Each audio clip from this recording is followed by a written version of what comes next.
We're 20 days away from Election Day, and one of the closest watched Senate races in the country is right here in Wisconsin. Tammy Baldwin and Eric Hovde are neck and neck in the polls. Our own Jake Forrest is at an Americans for Pharma Reform town hall in Weston with Mr. Hovde. Jake? That's right, Dan and Jessica. Hovde says the pharma industry has actually bought power in Washington, D.C. Tonight, he is in this ballroom behind me. You can faintly hear applauses coming out of there right now. Hovde is flanked by Senator Tom Cotton of Arkansas and, of course, Republican Representative Tom Tiffany.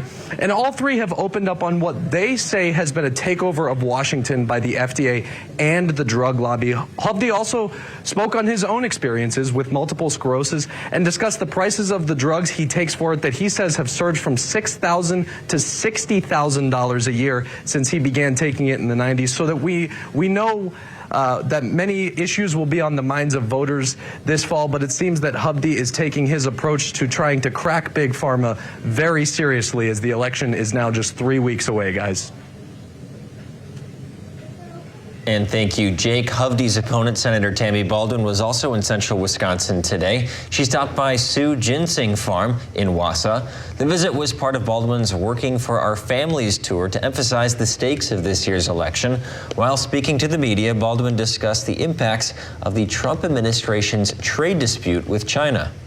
It impacted dairy when there was a retaliatory tariff against cheese. It impacted cranberry producers that there were retaliatory tariffs.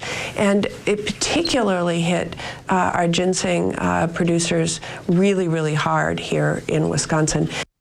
Now, the Biden administration did not roll back those tariffs. Baldwin added that she does support some targeted tariffs to create a level playing field for American workers.